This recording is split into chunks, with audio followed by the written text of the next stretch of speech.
सुखो बुद्धानुपादो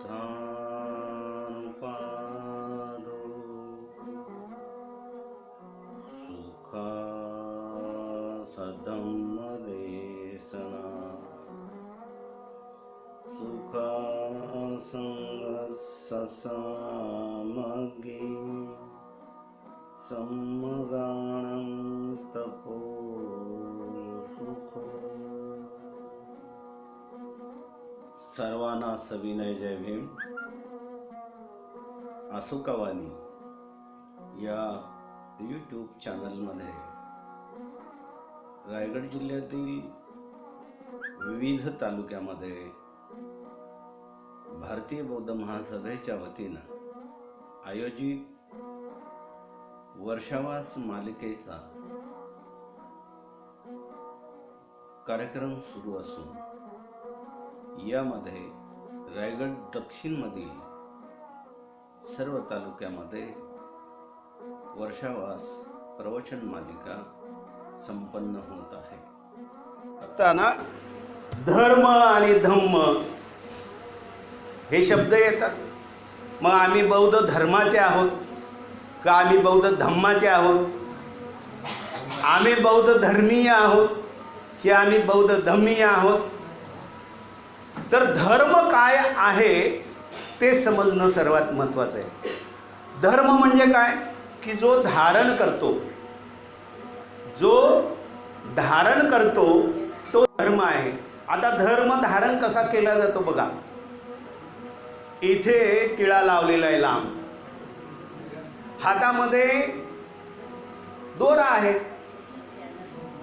कुठला पण दोरा असेल, इथे निळा आहे, इथे पण निळा आहे, दुसरा जो आहे दुसरा पण इथे भगवा लावतो, हातात भगवा लावतो, तिसरा पण आहे इथे हिरवा लावतो, हातात हिरवा लावतो।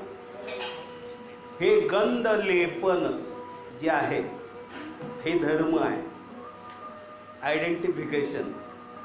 बघितलं अरे निळा दिसला म्हणजे तो बौद्ध आहे।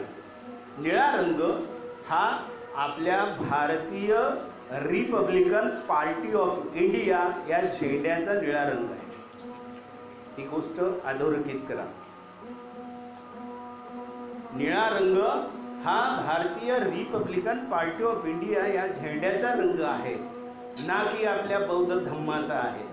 हे विश्लेषण फार गरजेचं आहे म्हणून मी सांगितलं। कारण का आपण जे धारण करतो त्याच्यावरून धर्म समजतो। धारण करतो काय? कपडे, है की नाही? कपड्यावरून पण ओळखलं जातं कोण आहे ते। एका यांचं वक्तव्य आहे, कपडों से पहचाने जाते हैं।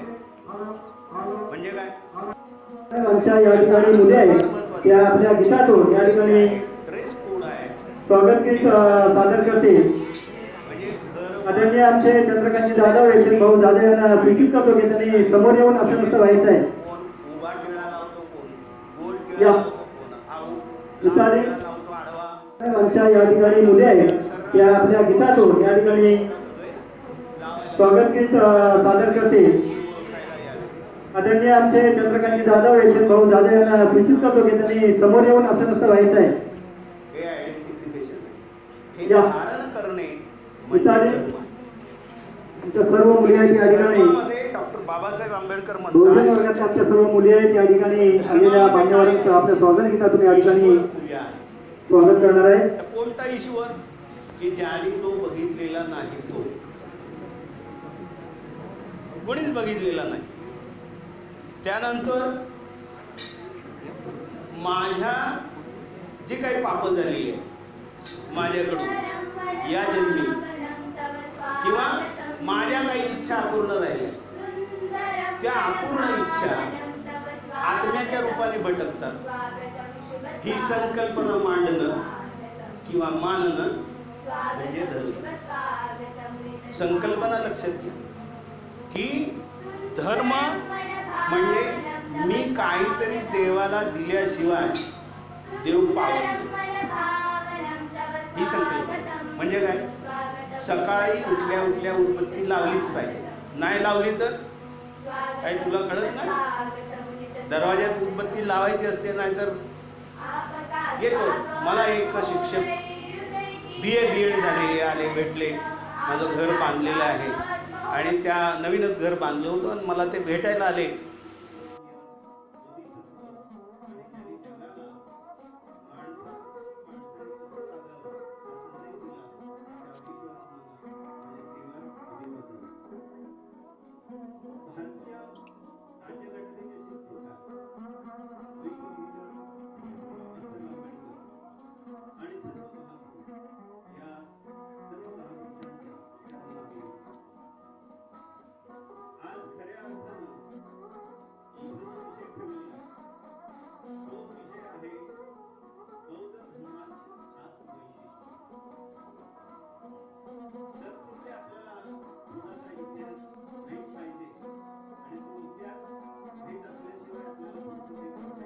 पण ते आले, माझं गेट बघितलं आणि मला त्यांनी सांगायला सुरुवात केली, अहो सर एवढं मोठं घर बांधलंय तुम्ही, छान केले.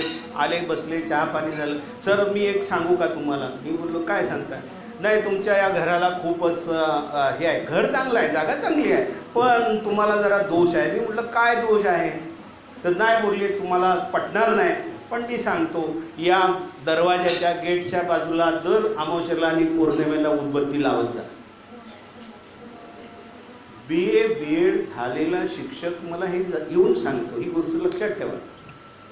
म्हणजे काय की कर्मकांड जे आहे, जिथे कर्मकांड आहे, जिथे भीती आहे तिथे धर्म आहे. जिथे भीती आहे तिथे धर्म आहे. आणि धर्म हा वैयक्तिक बाबीवर अवलंबून आहे. वैयक्तिक बाब. मला सुखी ठेव, जो कोणी असेल तो त्याला म्हणतो की नाही, तुला मी 21, 22, 51 नारळ अर्पण करेन, किंवा अमुक एका ठिकाणी मी तुझं हे करेन. म्हणजे सायास जिथं आहे तिथे वैयक्तिक पातळीवरचा हा धर्म आहे. वैयक्तिक पातळीवरचा. आणि हा वैयक्तिक पातळीवरचा धर्म सार्वजनिक ठिकाणी करता येत नाही. कारण का? प्रत्येकाच्या अंगामध्ये वेगळा देव येतो. ही पण गोष्ट लक्षात ठेवा. देव प्रत्येकाच्या अंगात वेगळा वेगळा येतो. कोणाच्यात खंडोबा येतो, कोणाच्यात मल्हार येतो, कोणाच्यात अंबाबाई येते, कोणाच्यात सोमजाई येते, कोणाच्यात कोण येतं. कारण ह्या सगळ्या ज्या देवदेवता आहेत 33 करोड आहेत, त्यापैकी कोणाच्याही अंगामध्ये कोणताही देव येऊ शकतो. ही धारणा जिथे आहे तिथे धर्म. ही धारणा जिथे आहे तिथे देव आणि धर्म आहे. धर्म खऱ्या अर्थाने वैयक्तिक आहे असं डॉक्टर बाबासाहेब आंबेडकर म्हणतात. डॉक्टर बाबासाहेब आंबेडकर काय म्हणतात की ईश्वराची पूजा, ईश्वराची पूजा, आत्म्याची सुधारणा. आत्मा मानला जातो. मुळात तथागत काय म्हणतात, आत्मा वगैरे काही नाहीये. पण आत्मा कुठे असतो कोणालाच माहिती नाही. माहित आहे कोणाला आत्मा आहे? नाही. तुमच्या इथे असेल काय, तुमच्या आत्म्याला काय आहे का नाही आपण बोलतो की नाही. आत्मा म्हणजे कुठे असतो? तो काय अवयव आहे का? एखादा अवयव आहे? नाही. मन अवयव आहे का? नाही. तर मन म्हणजे काय तरी आपल्याला समजलं पाहिजे ना. मन कुठे असतं? कुठे आहे मग? इथे आहे. कुठे आहे? इथे आहे, गुडघ्यात आहे. तर ते अवयव आहे का? याचं उत्तर नाही. तर मन म्हणजे काय तरी, मन म्हणजे काय तरी आपल्याला समजलं तरी पाहिजे. मन दगड आहे का? मग कुठे असतं मन? तर मनाची एक अवस्था आहे, मनाची एक अवस्था आहे. आणि काय ती अवस्था पहिलं समजून घेऊ. संस्मा भाई बुजा विजो, हे वाक्य नीट लक्षात ठेवा. संस्मा भाई बुजा विजो. आता हे वाक्य एवढ्यासाठी शॉर्ट फॉर्म आहे. तो सध्या लोकांना शॉर्ट फॉर्म खूप आवडतात ना, हे doctor Babasaheb Ambedkar technical university एवढं मोठं नाव आहे. आमची लोक सुद्धा बाटू म्हणतात शॉर्ट फॉर्म लगेच, हे नाही. पण तो जाऊ द्या विषय. मी एवढ्यासाठी सांगितला शॉर्ट फॉर्म की मन म्हणजे काय त्याच्यासाठी सांगितलं शॉर्ट फॉर्म.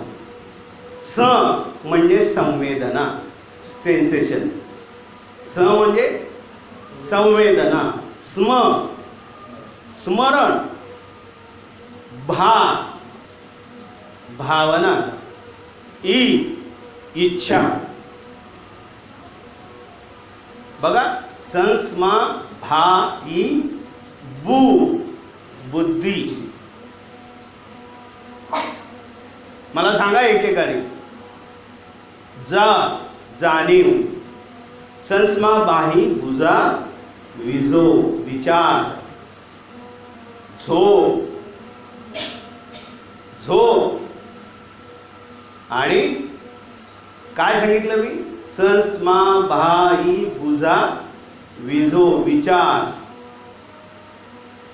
हे जे आहे ही साखळी आहे. या साखळीतला एक जरी घटक बाहेर गेला तर मन आपलं चंचल होतं. झोप नीट नाही लागली की आपल्याला कसं तरी होतं आणि बसूच देत नाही. विचार करत असतो तिसरा. इथे बसलोय पण स्मरण असतं तिसरंच, हे नाही. तर या सगळ्या साखळीला मन म्हटले. हे आधुनिक युगातलं विश्लेषण जरी असलं तरी तथागतांनी मनाला फार महत्त्व दिलेलं आहे. डॉक्टर बाबासाहेब आंबेडकरांनी सुद्धा मनाला खूप मोठं म्हणजे महत्त्व दिलेलं आहे. ते आपण बघणार आहोत. आता धम्म म्हणजे काय? मी धर्म म्हणजे काय सांगितलं. धम्म म्हणजे काय? तर धम्म हा सार्वजनिक आहे. धम्म काय आहे? सर्वांसाठी आहे. तथागतांचं म्हणणं आहे की धर्म हा सर्वांसाठी आहे. त्याचं पहिलं वैशिष्ट्य आहे. पहिलं वैशिष्ट्य, स्वाकातो भगवता धम्म संधिटिको अकालिको यही पस्सिको ओपनायको पच्चितम वेदितम हो नियुती. हे म्हणतो ना आपण, धम्मवंदना म्हणतो की नाही. धम्मवंदनेतलं पहिलं हे कडवं आहे. इति पिसो भगवा अर मगाशी म्हणालो आपण, तसंच आहे. स्वाकातो भगवता धम्मो संधिटिको अकालिको यही पस्सिको ओपनायको पचितम वेदितम युती. म्हणजे काय की तुम्ही या, हा जो धम्म आहे तथागतांनी विश्लेषण पूर्ण करून सांगितलेला धम्म आहे. या पहा, तुम्हाला तो आवडतो का समजून घ्या आणि मग स्वीकारा. यही पस्सिको, या पहा. पस्सिको, पस्स म्हणजे पाहणे. या पहा. यही पस्सिको ओपनायको. तुम्हाला जर तो जाणीवपूर्वक समजून घ्यायचा असेल तर तो घ्या आणि मग तो स्वीकारा. आणि सगळे विद्वान लोक जे आहेत की या धम्माचं येतात, पाहतात, विचार करतात आणि स्वीकारतात. आपल्या जगामध्ये, या विश्वामध्ये इंग्लंड असा एक देश आहे त्या इथं या इंग्रजांनी, ब्रिटिशांनी बौद्ध धम्म पसरवण्यासाठी, जगामध्ये प्रचार प्रसार करण्यासाठी त्यांचं अत्यंत मोलाचं सहकार्य आहे. बुद्धिझम नावाचं एक कार्टून टाईप मासिक इंग्लंडमध्ये 18व्या शतकामध्ये एकाने छापलं. ते त्यांनी वाचलं आणि तडक त्यांनी बौद्ध धर्म स्वीकारला. काय वाचलं आणि बौद्ध धर्म स्वीकारला. बघा, ही उदाहरणं एवढ्यासाठी आहेत, तथागत भगवान गौतम बुद्धांचा धम्म हा चिरकाळ टिकणारा आहे. अकालिको, चिरकाळ, चिरंतन. तथागतांनी याच्यातच सांगितले की चिरकाळ टिकणारा हा धम्म आहे. या धम्माचं आचरण करायचं असेल तर तुम्ही या, पहा आणि मग तुम्ही ठरवा की या धम्मात यायचं किंवा नाही. हा सरळ साधा धम्म सांगण्याचं काम तथागतांनी 2500 वर्षापूर्वी केलेलं आहे. हे या बौद्ध धम्माचं पहिलं आणि खास वैशिष्ट्य आहे. त्यांनी लादलेलं नाही की मी प्रेषित आहे, मी देवाचा पुत्र आहे, मी देव आहे आणि मी हा संदेश तुम्हाला देतोय म्हणून तुम्ही स्वीकारा, असं म्हणत नाही. ते काय म्हणतात, या, पहा, तुम्हाला पटलं तर घ्या, अन्यथा बंधन नाही. आणि हा चिरकाळ टिकणार आहे अशी माझी खात्री आहे. मी तो स्वीकारलेला आहे आणि मगच तुम्ही तो स्वीकारा. हे धम्माचं खास वैशिष्ट्य तथागतांनी 2500 वर्षापूर्वी सांगितलेलं आहे. मग या धम्मामध्ये काय काय आहे की जी वैशिष्ट्य आपल्यासाठी उपयोगाची आहेत. डॉक्टर बाबासाहेब आंबेडकरांनी आपल्याला 14 ऑक्टोबर 1956ला धम्म दिला, पण तत्पूर्वी 13 ऑक्टोबर 1935ला त्याची घोषणा केली की मी आता हिंदू म्हणून जन्माला आलो, पण हिंदू म्हणून मरणार नाही, ही घोषणा येवलेला केली. आणि तब्बल 21 वर्ष या धम्माचा अभ्यास केलेला आहे. वेगवेगळ्या तर केलेलंच आहे, परंतु बौद्ध धम्माचा पण अभ्यास केलेला आहे. त्याची वैशिष्ट्य तपासलेली आहे आणि म्हणूनच आपल्याला तो धम्म दिलेला आहे. ही गोष्ट आपण लक्षात घेतली पाहिजे.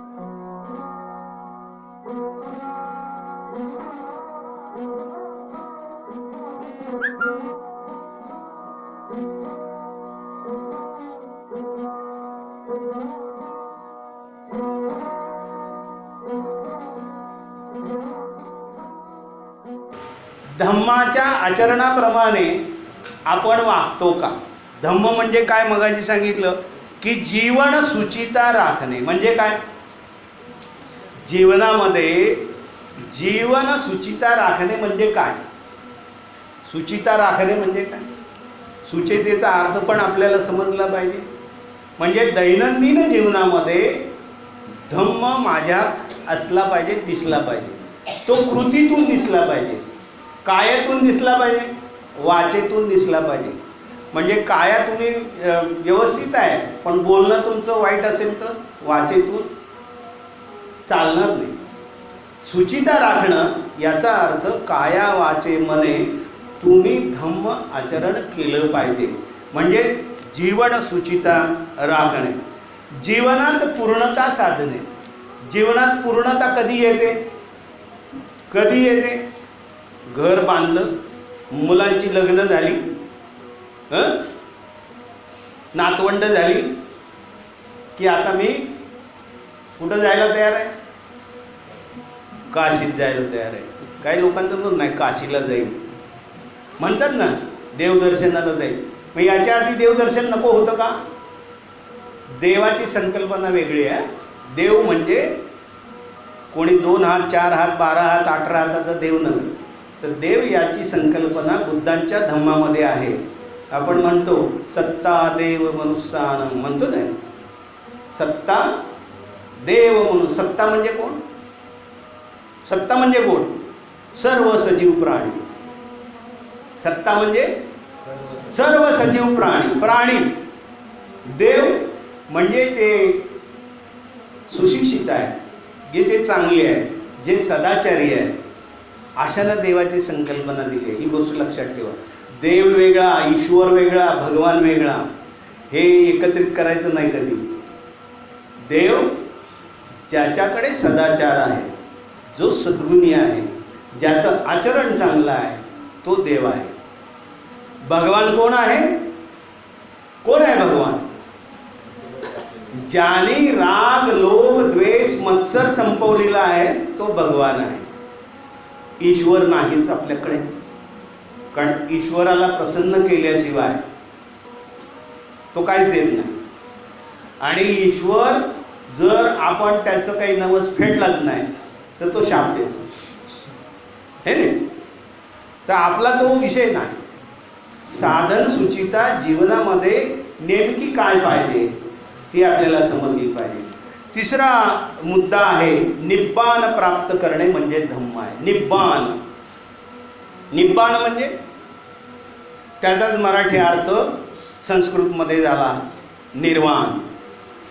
काय झाला? निर्वाण झाला. निब्बाण हा पाली भाषेतला आहे. निब्बाण म्हणजे निब्बाण कोण मिळवतो की तो जीवनातल्या सर्व आत्ता सांगितलेल्या सगळ्या इच्छा, आकांक्षा, राग, लोभ, द्वेष, मत्सरासह सगळं संपून जो देह सोडतो त्याला निब्बाण प्राप्त होतो. निब्बाण प्राप्त कोणालाही होत नाही. निब्बाण प्राप्त कोणाला होतो की जो अर्हत आहे, ज्याने धम्माच्या मार्गाने आपलं मार्गक्रमण केलेलं आहे, ज्याने धम्माच्या माध्यमातून जीवन आपलं आणि इतरांचं सुखी करण्यासाठी झटलेलं आहे, अशालाच निब्बाण प्राप्ती होते. सर्व चिंता, सर्व रोग याच्यातून जो मुक्त झालेला आहे तो निब्बाण प्राप्ती. निब्बाणाची ही व्याख्या आहे. निब्बाण, परिनिब्बाण, महापरिनिब्बाण. सर्वसामान्यांचं निब्बाण होऊ शकतो, सद्गुणी माणसाचं निब्बाण होऊ शकतं, परिनिब्बाण भंतेंचं होऊ शकतं, अर्हतांचं होऊ शकतं, महापरिनिर्वाण एकाचंच होतं, ते म्हणजे तथागतांचंच महापरिनिब्बाण होतं. ही गोष्ट नीट लक्षात ठेवायची आहे. तर निब्बाण हे मानवाचं होतं की जो सद्गुणी आहे, सदाचारी आहे आणि जो धम्म जाणतो त्याचंच निब्बाण होतं. तृष्णा त्याग म्हणजे धम्म. तृष्णा त्यागणं. आता तृष्णा आपल्या माहीत आहेत सगळ्यांना. कुठल्या कुठल्या तृष्णा आहेत? भवतृष्णा आहे, अनेक तृष्णा आहे. की मला तृष्णा याचा अर्थ काय? लोभ, चिंता जी आहे. बघा एक गोष्ट सांगतो. तथागत भगवान गौतम बुद्धांच्या जीवनावर आधारित जातक कथा आहे. जातक कथा.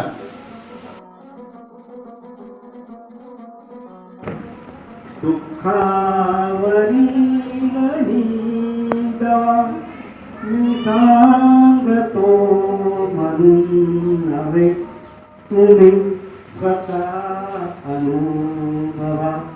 हा धम्म हो नवा नवा, दुःखाने विश्व सारे तुरुंग भरले आहे रे.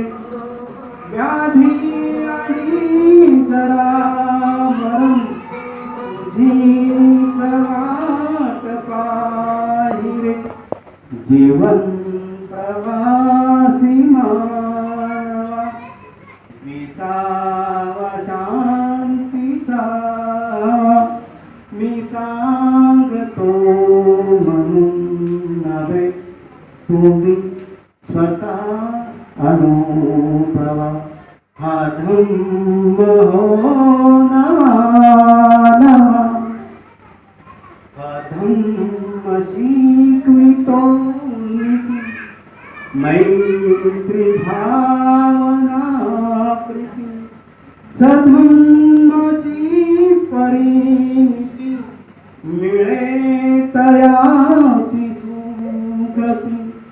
बंधुभाव वाढवा, वैर भाव मिटवा. मी सांगतो म्हणून नव्हे, तुम्ही स्वतः अनुभवा.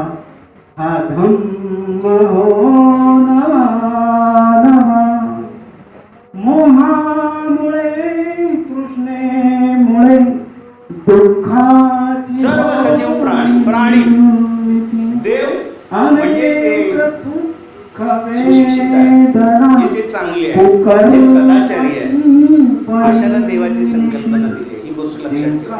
देव वेगळा, ईश्वर वेगळा, भगवान वेगळा, हे एकत्रित करायचं नाही. ज्याच्याकडे सदाचार आहे, जो सद्गुणी आहे, ज्याचं आचरण चांगलं आहे, तो देव आहे. भगवान कोण आहे? कोण आहे भगवान? ज्याने राग लोभ द्वेष मत्सर संपवलेला आहे, तो भगवान आहे. ईश्वर नाहीच आपल्याकडे, कारण ईश्वराला प्रसन्न केल्याशिवाय तो काहीच देत नाही. आणि ईश्वर जर आपण त्याचं काही नवस फेडलाच नाही तर तो शाप देतो, हे नाही. तर आपला तो विषय नाही. साधन सुचिता जीवनामध्ये नेमकी काय पाहिजे ती आपल्याला समजली पाहिजे. तिसरा मुद्दा आहे निब्बाण प्राप्त करणे म्हणजे धम्म आहे. निब्बाण, निब्बाण म्हणजे त्याचाच मराठी अर्थ संस्कृतमध्ये झाला निर्वाण. काय झाला? निर्वाण झाला. निब्बाण हा पाली भाषेतला आहे. निब्बाण म्हणजे निब्बाण कोण मिळवतो? की तो जीवनातल्या सर्व आत्ता सांगितलेल्या सगळ्या इच्छा आकांक्षा राग लोभ द्वेष मत्सरासह सगळं संपून जो देह सोडतो त्याला निब्बाण प्राप्त होतो. निब्बाण प्राप्त कोणालाही होत नाही. निब्बाण प्राप्त कोणाला होतो? की जो अर्हत आहे, ज्याने धम्माच्या मार्गाने आपलं मार्गक्रमण केलेलं आहे, ज्याने धम्माच्या माध्यमातून जीवन आपलं आणि इतरांचं सुखी करण्यासाठी झटलेलं आहे, अशालाच निब्बाण प्राप्ती होते. सर्व चिंता सर्व रोग याच्यातून जो मुक्त झालेला आहे तो निब्बाण प्राप्ती आहे. निब्बाणाची ही व्याख्या आहे. निब्बाण परिनिब्बाण महापरिनिब्बाण. सर्वसामान्यांचं निब्बाण होऊ शकतो, सद्गुणी माणसाचं निब्बाण होऊ शकतं, परिनिब्बाण भंतेंचं होऊ शकतं, अर्हतांचं होऊ शकतं, महापरिनिर्वाण एकाचंच होतं, ते म्हणजे तथागतांचंच महापरिनिब्बाण होतं. ही गोष्ट नीट लक्षात ठेवायची आहे. ते निब्बाण हे मानवाचं होतं की जो सद्गुणी आहे, सदाचारी आहे आणि जो धम्म जाणतो त्याचंच निब्बाण होतं. तृष्णा त्याग म्हणजे धम्म. तृष्णा त्यागणं. आता तृष्णा आपल्या माहीत आहेत सगळ्यांना. कुठल्या कुठल्या तृष्णा आहेत? भवतृष्णा आहे, अनेक तृष्णा आहे. की मला तृष्णा याचा अर्थ काय? लोभ चिंता जी आहे. बघा एक गोष्ट सांगतो. तथागत भगवान गौतम बुद्धांच्या जीवनावर आधारित जातक कथा आहे. जातक कथा. दादा नंतर खेळवा. जातक, जात म्हणजे काय? जन्म. जात म्हणजे कास्ट नव्हे. जात म्हणजे कास्ट नव्हे, जात नव्हे. जात म्हणजे जन्म. जात जरा मरण म्हणतो की नाही? पण जात म्हणजे जन्म. तर बुद्धांच्या जन्मासंबंधीच्या कथा, की जसं की एखादं प्रवचन किंवा एखादं गोष्ट सांगत असताना आजीसुद्धा, आजी आपली घरातली आपल्याला एखादी गोष्ट सांगताना भूतकाळातला हवाला देते. माझ्या तरुणपणी असं तसं होतं म्हणून हे झालं. हवाला कुठला देते? भूतकाळातलं देते ना. तद्वतच तथागत भगवान गौतम बुद्ध जेव्हा आपण प्रवचन देत असताना ते स्वतः ज्या दस पारमिता आहे त्या पारमिता पूर्ण करताना त्यांच्या जीवनात आलेल्या अनुभवा आधारे भंते जीना कथा सांग. आणि मग अशा कथा 550 कथा तथागत भगवान गौतम बुद्धांच्या जीवनाच्या संबंधात आहेत. त्यापैकी टेक्स्ट रूपामध्ये आणि ज्या लेण्या आहेत त्या लेण्याच्या माध्यमातून 543 कथांचा जो पुरावा तो मिळालेला आहे. कसा मिळालेला आहे? टेक्स्टद्वारे म्हणजे लिखित मिळालेला आहे. आणि त्याचबरोबर त्याचा एव्हिडन्स लेण्यांमध्ये सुद्धा आहे. म्हणजे आता जसं लेण्या स्तूप आहेत की नाही, सांचीचं स्तूप आहे किंवा आत्ता या ज्या लेण्या मी सांगतो त्या लेण्यांमध्ये काही कथांचं चित्रण आहे. ते चित्रण जातक कथांवर आधारित आहे. मग तिथे कुठे माकड दाखवले, कुठे हरिण दाखवलेले, असं दाखवलेलं आपण बघितलं असेल. आत्ता माझा तो विषय नाही, पण हे तुम्हाला कधीतरी मी सांगेन. पण या जातक कथांमध्ये एक कथा जी आहे तृष्णेच्या संदर्भातली आहे, त्याबद्दल मी सांगतो. एकदा बोधिसत्व हरणाच्या कुळात जन्म झालेला, हरणाच्या. आणि ते हरिण दररोज माळ रानावरती फळं, शेवणीची फळं, शेवणी माहिती आहे ना, शेवणीची फळं खायला ते हरिण जात असत. दररोज ते फळ खात आणि निघून जात. शेवणीच्या झाडाखाली पडलेली फळं ते हरिण दररोज खाऊन जात असत. कारण त्याचा नित्यक्रम, झाडावरून पडलेली फळं आहेत ती खायचं आणि जायचं, नित्यक्रम आहे. एक दिवस असं होतं की ते हरिण झाडातून, झुडपातून इकडं तिकडे बघत त्या शेवणीच्या फळाकडे डोकावणार, पण तिथे फळं नसतात, जरा लांब असतात. परंतु एका झुडपाच्या आडून अशी भली मोठी फळं त्या हरणाच्या समोर येतात. टाकतो कोणतरी. ते हरिण विचार करतो की ही फळं माझ्याकडे काय यायला लागली, फळं माझ्याकडे काय यायला लागली. निसर्गाचा गुणधर्म काय आहे, फळ झाडावरून खाली पडतं, मग ते माझ्याकडे कसं येतं. हे हरिण विचारतं माझ्याकडं कसं येतं. म्हणून ते हरिण ते शेवणीची फळं खात नाही, ते लपून बघतो. परत फळं त्याच्याकडे येतात. परत तो विचार करतो काहीतरी गडबड आहे. आणि तो परत येत नाही म्हटल्यानंतर हळूच त्या झुडपाच्या आडून एक शिकारी धावत येतो. तसं ते हरिण जोराने पळत जातो. हा त्याला बाण मारणार, तो बाण चुकवतो आणि हरिण जाता जाता म्हणतो की तू मागच्या जन्मी देवदत्त होतास, आताही तू देवदत्त आहेस. तू मारण्याचा मला कितीही प्रयत्न कर, मी तुझ्या हाती लागणार नाही. गोष्ट इथे संपली, थोडक्यात सांगितली. आता या गोष्टीचा तर्काने विचार करा. ज्यानं मेंदू आहे त्याने ह्या गोष्टीचा असा विचार करा की हरणाने शेवणीची फळं का खाल्ली नाहीत. त्याचं विज्ञान जागं होतं, हरणाचं त्याच्या आयुष्यातलं विज्ञान जागं होतं. ते हरिण विचार करत होतं की निसर्ग धर्म आहे, झाडाचं फळ खालीच पडतं, बाजूला येत नाही. म्हणजे इथं ग्रॅव्हिटेशनल फोर्स जो आहे, न्यूटनचा शोध, गुरुत्वाकर्षणाचा शोध, हरणाला पण माहिती आहे विज्ञान. म्हणून ते फळं खात नाही, लक्षात घ्या.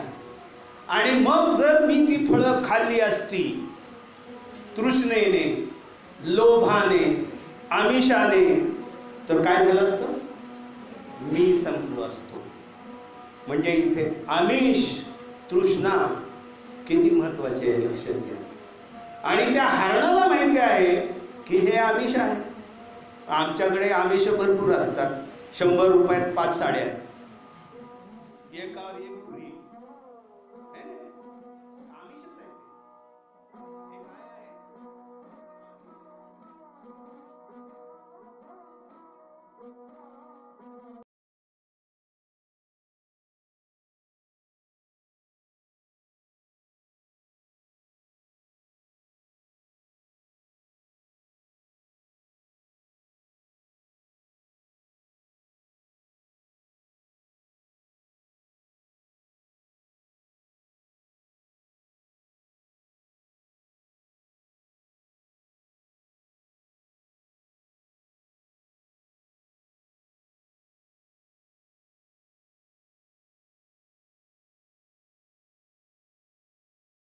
ला लाईक करा, सबस्क्राईब करा, फॉरवर्ड करा आणि आपल्या काही सूचना असतील त्या आपण कॉमेंट बॉक्समध्ये लिहा ही नम्र विनंती.